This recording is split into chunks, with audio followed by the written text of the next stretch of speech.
नमस्कार विद्यार्थियों, मैं पवन कुमार, व्याख्याता शासकीय उच्चतर माध्यमिक विद्यालय विश्रामपुरी, जिला कोंडागांव। आज हम कक्षा 12वीं के विषय भौतिकी के इकाई 5 का अध्ययन करेंगे। इकाई 5 में है विद्युत चुंबकीय तरंगे। हम इस इकाई के अंतर्गत विद्युत चुंबकीय तरंगों के बारे में अध्ययन करेंगे और विद्युत चुंबकीय तरंग के कुछ गुणधर्म के बारे में भी अध्ययन करेंगे। सर्वप्रथम हम देखते हैं कि विद्युत चुंबकीय तरंगे क्या हो सकती हैं। तो नाम से स्पष्ट है, विद्युत चुंबकीय तरंगे। इसमें विद्युत और चुंबकीय और तरंग, ये तीन शब्द इसमें दिया गया है। क्योंकि तरंगों के बारे में हम कक्षा 11वीं में अध्ययन कर चुके हैं। तरंगे अर्थात वेव्स, तरंगों के बारे में हमने कक्षा 11वीं में अध्ययन कर चुके हैं। और हमारे यहाँ कक्षा 12वीं में इस टॉपिक में है विद्युत चुंबकीय तरंगे।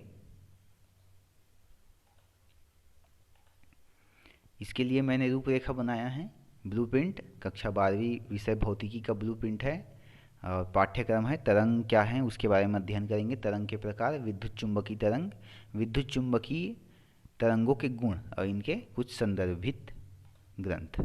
ये हमारा ब्लूप्रिंट है, कक्षा 12वीं का ब्लूप्रिंट है। हम इस ब्लूप्रिंट के अंतर्गत है हमारे पास इकाई 5 विद्युत चुंबकीय तरंगे। विद्युत चुंबकीय तरंगे, इस इकाई से 3 नंबर का एक प्रश्न आना है और यह प्रश्न विद्युत चुंबकीय तरंगे एवं उनके गुणधर्म, यह एक महत्वपूर्ण प्रश्न है जो कि परीक्षा में अक्सर पूछा जाता है। अर्थात हम इसमें एक प्रश्न हमारा तैयार हो जाएगा इस वीडियो लेक्चर के माध्यम से। विद्युत चुंबकीय तरंगे क्या हैं एवं इनके गुणधर्म लिखिए। तो ये तो कक्षा 12वीं के अंतर्गत विषय भौतिकी का एक ब्लूप्रिंट है जो कि 70 नंबर का होता है कुल अंक, और 26 प्रश्न इस विषय में पूछा जाता है। ये पाठ्यक्रम है इकाई 5 विद्युत चुंबकीय तरंगे। इसके पाठ्यक्रम में है विस्थापन धारा की आवश्यकता, विद्युत चुंबकीय तरंगे एवं इनके गुणधर्म। तो हम इस विद्युत चुंबकीय तरंगे एवं इनके गुणधर्म का अध्ययन करेंगे। तो कक्षा 11वीं में हम पढ़ चुके हैं कि तरंग क्या होता है। तरंग गति एक भौतिक प्रक्रिया है। यदि तालाब के स्थिर जल में पत्थर का टुकड़ा हम डालते हैं तो हम पाते हैं कि जल में पत्थर डालने के स्थान में संकेंद्री वृत्त के रूप में विक्षोभ उत्पन्न हो जाता है। विक्षोभ अर्थात डिस्टर्बेंस, अर्थात जल में एक हलचल उत्पन्न होगी जो बिना रूप बदले समान चाल से बाहर की ओर चलने लगता है और तालाब के किनारे तक पहुंच जाता है। जैसे इस चित्र में दिखाया गया है किस प्रकार से यहाँ पे एक विक्षोभ बन रहा है जो कि तालाब के किनारे तक धीरे धीरे पहुँच रहा है। और इस वीडियो के माध्यम से भी देख सकते हैं कि यह जल का एक बूंद है जिसमें तरंग उत्पन्न हो रही है और धीरे धीरे यह किनारों तक पहुँच रहा है। इसी प्रकार विक्षोभ रस्सी में भी उत्पन्न किया जा सकता है। यदि रस्सी के एक सिरे को ऊर्ध्वाधर दीवार में लगे हुक से बांधकर दूसरे सिरे को हाथ से पकड़कर ऊपर नीचे हिलाए तो रस्सी में भी विक्षोभ उत्पन्न हो जाता है जो बिना रूप बदले नियत चाल से रस्सी के सहारे आगे बढ़ता है। जैसे इस चित्र में दिखाया गया है, इस प्रकार जल की सतह में उत्पन्न अथवा रस्सी में उत्पन्न विक्षोभों को हम यांत्रिक तरंग कहते हैं, मैकेनिकल वेव कहते हैं। अतः तरंग वह विक्षोभ है जो ऊर्जा को एक स्थान से दूसरे स्थान तक माध्यम के बिना प्रवाह के स्थानांतरित कर सकते हैं। अर्थात तरंग एक ऊर्जा का रूप है जो कि ऊर्जा को स्थानांतरित करती है। तरंगों के प्रकार हैं। तरंग 3 प्रकार के होते हैं, यांत्रिक तरंग, विद्युत चुंबकीय तरंग और द्रव्य तरंग। यांत्रिक तरंग किसी द्रव्यात्मक माध्यम में उत्पन्न वह विक्षोभ है जो बिना रूप बदले एक नियत चाल से आगे बढ़ते जाता है। जैसे हमने देखा जल की तरंगे, रस्सी की तरंगे, स्प्रिंग की तरंगे, ध्वनि तरंगे आदि यांत्रिक तरंग के उदाहरण हैं। ये तरंग किसी द्रव्यात्मक माध्यम में ही संचरित होते हैं। अर्थात इसके यांत्रिक तरंगों को संचरित होने के लिए हमारे पास एक द्रव्यात्मक माध्यम होना चाहिए। अगला है विद्युत चुंबकीय तरंगे। विद्युत चुंबकीय तरंगे वे तरंगे हैं जिनके संचरण के लिए माध्यम की आवश्यकता नहीं होती, अर्थात यह निर्वात में भी गमन कर सकता है। इन तरंगों में विद्युत वेक्टर और चुंबकीय वेक्टर परस्पर लंबवत तलों में तथा तरंग संचलन की दिशा के लंबवत दोलन करते हैं। गामा किरणें, एक्स किरणें, पराबैंगनी किरणें, प्रकाश किरणें, अवरक्त किरणें, रेडियो, तरंगे आदि विद्युत चुंबकीय तरंगे हैं। तरंग का तीसरा प्रकार है द्रव्य तरंग। किसी गतिशील कण के साथ तरंग संबद्ध तरंगों को द्रव्य तरंगे या डी ब्रोगली तरंग कहते हैं। दैनिक जीवन में यह दृष्टिगोचर नहीं है। इलेक्ट्रॉन सूक्ष्मदर्शी के निर्माण में इलेक्ट्रॉन से संबद्ध द्रव्य तरंगों का उपयोग किया जाता है। तो इस प्रकार से तरंगे तीन प्रकार की होती हैं: यांत्रिक तरंग, विद्युत चुंबकीय तरंग एवं द्रव्य तरंग। इसमें से हम देखेंगे विद्युत चुंबकीय तरंग क्या है। इसको हम डिटेल में अध्ययन करेंगे इसके कुछ महत्वपूर्ण गुणों के साथ।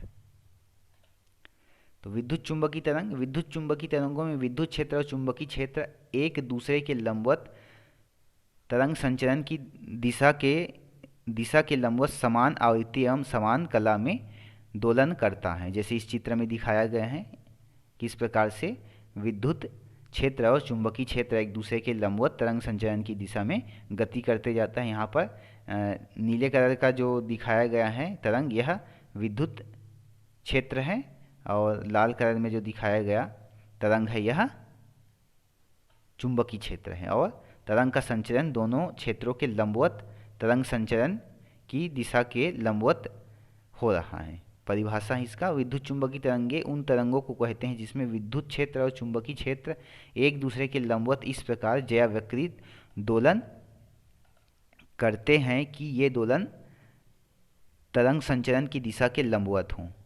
जैसे इस चित्र में दिखाया गया है, एक समतल विद्युत चुंबकीय तरंग प्रदर्शित की गई है जो धनात्मक जेड अक्ष के अनुदिश गमन करता है। विद्युत क्षेत्र सदिश ई है एक्स अक्ष के अनुदिश, तथा चुंबकीय क्षेत्र बी सदिश बी वाई अक्ष के अनुदिश दोलन करता है। तो इस प्रकार से विद्युत चुंबकीय तरंगों में दो क्षेत्र होता है, एक विद्युत क्षेत्र और दूसरा चुंबकीय क्षेत्र। दोनों तरंग संचरण की दिशा के लंबवत तरंग संचरण की दिशा में गति करते हुए आगे बढ़ता है। विद्युत क्षेत्र और चुंबकीय क्षेत्र दोनों एक दूसरे के लंबवत होता है।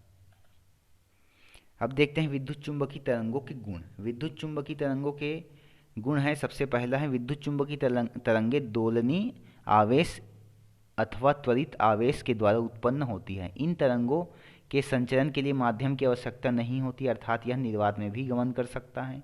इन तरंग में विद्युत क्षेत्र और चुंबकीय क्षेत्र एक दूसरे के लंबवत तलों में तथा तरंग संचरण की दिशा के लंबवत समान कला में दोलन करता है, अर्थात इनके बीच विद्युत क्षेत्र और चुंबकीय क्षेत्र के बीच कलांतर शून्य होता है। इन तरंगों की प्रकृति अनुप्रस्थ होती है। इन तरंगों में विद्युत क्षेत्र और चुंबकीय क्षेत्र के आयाम का अनुपात प्रकाश के वेग के बराबर होता है, अर्थात c बराबर चुंबकीय क्षेत्र का आयाम बटा विद्युत क्षेत्र का आयाम बटा चुंबकीय क्षेत्र का आयाम। ये तरंगे विद्युत क्षेत्र अथवा चुंबकीय क्षेत्र से विक्षेपित नहीं होता। इससे सिद्ध होता है कि विद्युत चुंबकीय तरंगों में कोई आवेश नहीं होता। ये तरंगे मुक्त आकाश में समान वेग से, अर्थात प्रकाश की चाल से 3 गुना 10⁸ मीटर प्रति सेकंड से की चाल से यह चलती है। इन तरंगों का निर्वात में वेग का समीकरण है c बराबर 1/वर्गमूल एप्सिलॉन 0 और म्यू 0, जहाँ पर म्यू 0 है निर्वात में चुंबकनशीलता और एप्सिलॉन 0 है निर्वात में विद्युतशीलता। और यदि हम किसी द्रव्यतात्मक माध्यम में देखते हैं तो इसके लिए वेग का समीकरण हो जाएगा v बराबर 1/वर्गमूल म्यू और एप्सिलॉन, जहाँ पे म्यू है आपका माध्यम की निरपेक्ष चुंबकनशीलता और एप्सिलॉन है माध्यम की निरपेक्ष विद्युतशीलता। विद्युत चुंबकीय तरंगे ध्रुवित होती हैं। विद्युत चुंबकीय तरंगे अपने साथ ऊर्जा का स्थानांतरण करती हैं। यह ऊर्जा विद्युत क्षेत्र और चुंबकीय क्षेत्र में समान रूप से वितरित होती हैं। इन तरंगों में रेखीय संवेग होता है, अतः ये तरंगे जिस सतह पर आपतित होती हैं उस पर दाब आरोपित करती हैं। और दाब का सूत्र को हम देते हैं PR बराबर IAV/C, जहाँ पर IAV है विद्युत चुंबकीय तरंग की औसत तीव्रता। और इन विद्युत चुंबकीय तरंगों में रेखीय संवेग होता है, और रेखीय संवेग को सूत्र के माध्यम से हम लिख सकते हैं P बराबर U बटा C, जहाँ पर C प्रकाश की चाल है और कैपिटल U है विद्युत चुंबकीय तरंग की ऊर्जा। विद्युत चुंबकीय तरंगे परावर्तन, अपवर्तन, व्यतिकरण, विवर्तन एवं ध्रुवण के गुण को प्रदर्शित करता है। और हम विद्युत चुंबकीय तरंगों के संबंध में हमारे पास कुछ और महत्वपूर्ण जानकारी है। विद्युत चुंबकीय तरंगों द्वारा उत्पन्न प्रकाशित प्रभाव केवल विद्युत क्षेत्र सदिश के द्वारा उत्पन्न होती हैं, अतः विद्युत क्षेत्र सदिश को प्रकाश सदिश भी कहते हैं। सन 1903 में अमेरिकी वैज्ञानिक निकोलस और हुल ने दृश्य प्रकाश द्वारा आरोपित विकिरण दाब का मापन किया था। उन्होंने विकिरण दाब का मापन करते हुए विकिरण दाब का मान 7 × 10⁻⁹ न्यूटन की कोटि ज्ञात किया था। विद्युत चुंबकीय तरंगे रेडियो टीवी सिग्नल के रूप में ऊर्जा का स्थानांतरण प्रसारण केंद्र से अभिग्राही केंद्रों तक करता है। प्रकाश के रूप में ऊर्जा सूर्य से पृथ्वी तक पहुंचती है। विद्युत चुंबकीय तरंगे एक महत्वपूर्ण तरंगे हैं। इसका उपयोग हम संचार तंत्र में कर सकते हैं, जैसे रेडियो टीवी के सिग्नल के रूप में। तो हम यहाँ पे बहुत समझ सकते हैं कि विद्युत चुंबकीय तरंगे कितने महत्वपूर्ण हैं, और विद्युत चुंबकीय तरंगों के माध्यम से ही किसी भी संचार तंत्र में संचार संदेश पहुंचाया जा सकता है। और कुछ महत्वपूर्ण जानकारी, विद्युत चुंबकीय तरंगों के अस्तित्व की भविष्यवाणी सर्वप्रथम मैक्सवेल ने की थी। हर्ट्ज ने सर्वप्रथम विद्युत चुंबकीय तरंगों को प्रायोगिक रूप में प्रदर्शित किया था। विद्युत चुंबकीय तरंगों के वेग का सूत्र हम देख चुके हैं, C बराबर 1/वर्गमूल एप्सिलॉन 0 और म्यू 0 द्वारा प्रदर्शित किया जाता है। अल्फा किरण, बीटा किरण और कैथोड किरणें विद्युत चुंबकीय तरंगे नहीं हैं। समस्त विद्युत चुंबकीय तरंगों की प्रकृति अनुप्रस्थ प्रकृति की होती है तथा उसका वेग समान होता है। दृश्य प्रकाश का तरंगदैर्ध्य का प्रकाश 4000 एंगस्ट्रॉम से 7000 एंगस्ट्रॉम होता है, अर्थात 400 नैनोमीटर से 700 नैनोमीटर, 700 से 800 नैनोमीटर तक का होता है। जब विद्युत चुंबकीय तरंगे एक माध्यम से दूसरे माध्यम में प्रवेश करती हैं तो उसकी आवृत्ति में कोई परिवर्तन नहीं होता। अर्थात विद्युत चुंबकीय तरंगे जब एक माध्यम से दूसरे माध्यम में प्रवेश करती हैं तो उसकी आवृत्ति में कोई परिवर्तन नहीं होता। विद्युत चुंबकीय तरंगों में विद्युत ऊर्जा और विद्युत क्षेत्र और चुंबकीय क्षेत्र के बीच समान रूप में वितरित होती है। अर्थात विद्युत चुंबकीय तरंगों में ऊर्जा विद्युत क्षेत्र और चुंबकीय क्षेत्र दोनों के बीच समान रूप में वितरित हो जाती हैं। विद्युत चुंबकीय तरंग में प्रकाशीय प्रभाव के लिए विद्युत क्षेत्र की भूमिका होती है, इसको मैं पहले बता चुका हूँ। अतः विद्युत वेक्टर को प्रकाश वेक्टर भी कह सकते हैं। विद्युत चुंबकीय तरंग विद्युत क्षेत्र या चुंबकीय क्षेत्र से विक्षेपित नहीं होती। ये भी विद्युत चुंबकीय तरंग के अंतर्गत इनके गुणों में भी इसको हम पढ़ चुके हैं। ये कुछ संदर्भ ग्रंथ है जिसके माध्यम से मैंने इस वीडियो को तैयार किया है।